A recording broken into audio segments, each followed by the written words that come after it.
Let's speak to Ramzy Baroud, the Senior Research Fellow at the Centre for Islam and Global Affairs at Istanbul Zaim University. Thanks so much for joining us, Ramzy.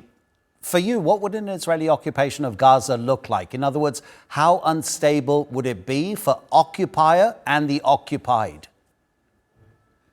Right. I think, first of all, thank you for having me. I think it's a very important clarification here that according to international law, Israel is already the occupier of Gaza. That status has not changed, not since the so-called redeployment out of Gaza in 2005 by Ariel Sharon, not before, not after. So technically and according to international law, Israel is the occupier of Gaza.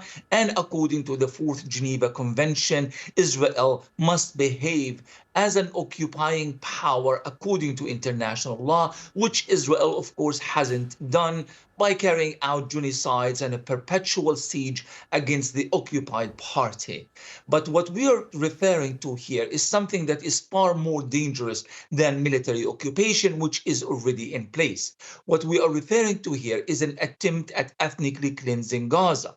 Because the question is, does Israel want to go to Gaza, occupy Gaza, and start rebuilding the schools of Gaza and the hospitals and the houses of Gaza, again, according to the responsibility of the occupying power? Or does Israel have a far more sinister plan?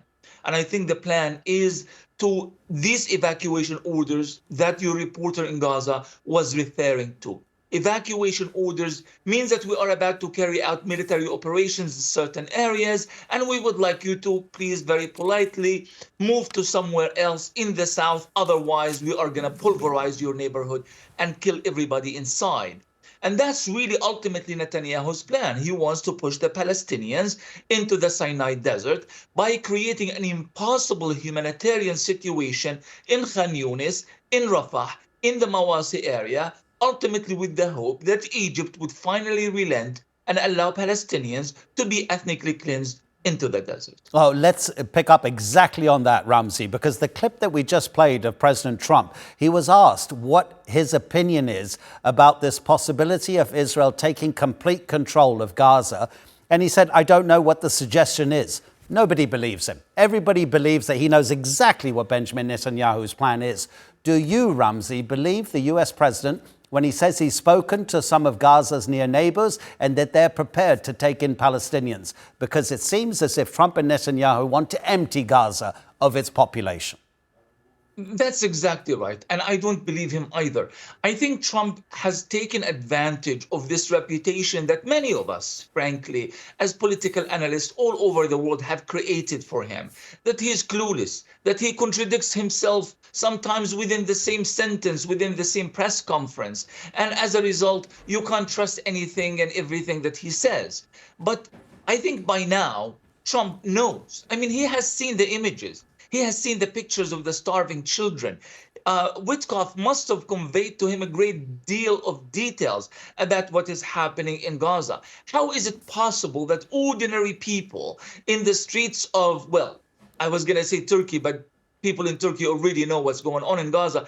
But in Western capitals all over the world understand the depth of the tragedy, understand the nature of the genocide, and understand Israel's ultimate objectives. And the president of the United States, well, all these intelligence briefings, really does not understand what Israel is doing and what Israel wants to do in Gaza. I think he knows, and I think he has already, not only, Harout is saying that Trump has given the green light to Israel's occupation of Gaza. I think that Trump has given whatever green light that Israel needs without even fully understanding what Netanyahu's objectives are. It basically means that there is a complete subservience and political submission from Washington, allowing Netanyahu to call the shots, to carry out whatever policy he wants at the expense not only of the Palestinian people, but the entire region and its stability as well.